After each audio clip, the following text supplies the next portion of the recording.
All right, Professor Wallacord, back this time with the Economics of Christian Steward um, chapter summaries, and this is Rushdoony 13 through 15.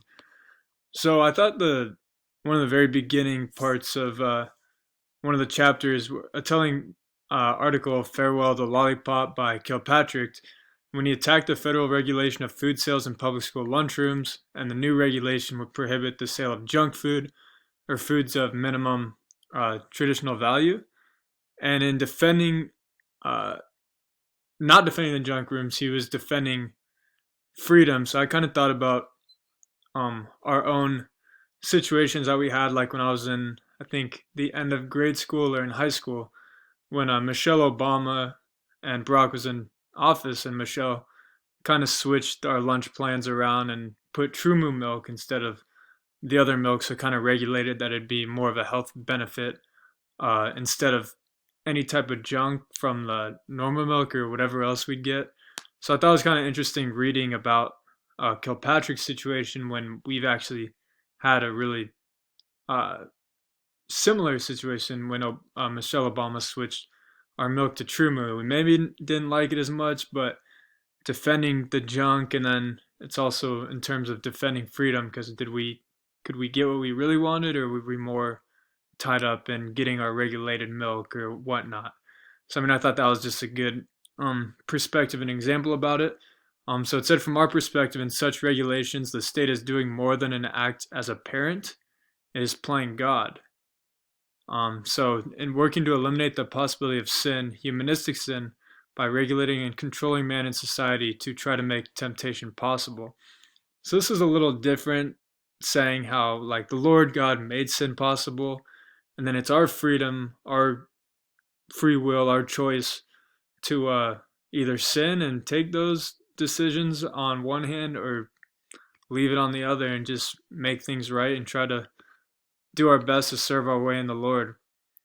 So in another fine article that was mentioned in one of these chapters, the economist Thomas Sowell deals with the mythology of prices, the assumption that high prices come from greed, whereas low prices are a result of virtue. But he points out they're not determined by the arbitrary will of sellers, by the realities of the marketplace. So, I mean, when we think about buying things and prices, and high prices come from greed, I wouldn't say that necessarily. A lot of it too comes from quality itself, and low prices are a result of virtue. I mean, you can buy expensive things and still have virtue, as long as you're buying those things for the right manner. If you felt like it was good that you earned it with your own money, then I don't think it's more so a greed thing. And low prices, some businesses just do better making prices higher. Say like Lululemon uh, store, where you buy good quality material and, like, say girls' leggings to work out or guys' shirts to be more comfortable. Whereas if you buy it at like a Walmart, per se, not a huge knock at Walmart, but just saying like they just have cheaper material than that of a Lululemon. So I kind of read into that. I didn't know how much I really agreed with it and whatnot with Thomas Sowell, but um, just kind of going down more. The Lord God has not abdicated any area of heaven and earth to man or Satan, and for any man to limit the scope of God's government, and words to limit God. Thus, at the root of all bad economics is bad religion, a false morality. So to reestablish sound economics requires therefore a return to a truly biblical faith, to belief in the sovereignty of God, the harmony of all interests in God's plan and decree, and to the faith that God's law governs over all. So even if we think about the prices, Michelle Obama's situation, switching the milk to better benefit us as healthier people, it all goes back to our love for God and following His rules and regulations. Like, we can drink a certain milk, buy a certain clothing, but if we don't do it all in the honor of God, the root problem in inflation and economic distress will be turned one way until we get the whole law word of God. And for sin and perfection, I thought it was interesting where it said the preamble to the U.S. Constitution uses perfect in this order sense, saying a more perfect union means a more mature union. And I think that really ties in well with what we're going through right now with the coronavirus and the stock market crashing and everybody always choosing one side or the other.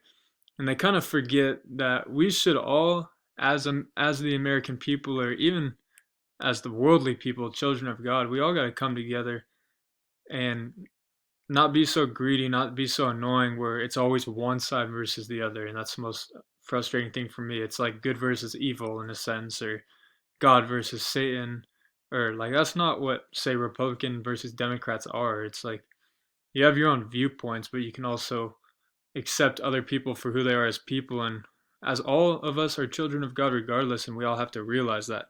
So treat one another like that.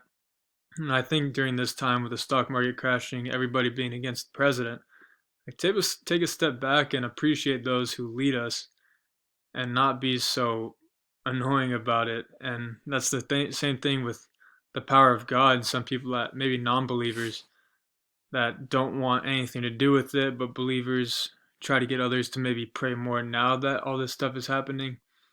You just got to respect each other, respect the higher power of God. Um, so lastly, it says, unhappily, all too many churchmen proclaim a gospel according to Satan. They offer a new Garden of Eden by means of status fiats, and they radically damn as heartless all who insist on the need for growth and work. But really, we're all in need of growth, especially, like I said, during this time spiritually and mentally, going closer to God and in these times of need. And if we have more, give those more to those who have less. And we should all really be a unity within one another. And I think that's the biggest thing. So unless the faithful know the moral meaning of inflation, and unless they recognize the man's fiats, epitomize sin and imperfection, rather than the way to Eden, they shall reap the whirlwind together with the many sons of Adam. So we will have sin. We'll always have sin, and that's the way it is. But with our own choice, our own free will, we got to learn what we can do to better ourselves uh, through sin, through our free will, through our decision making.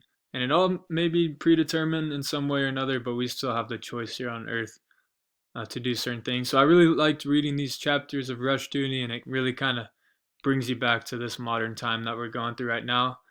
And I think just using those examples is important because we have to really put ourselves deep into the real world situations. So that's what I have for you, and I hope you enjoy it. See you soon.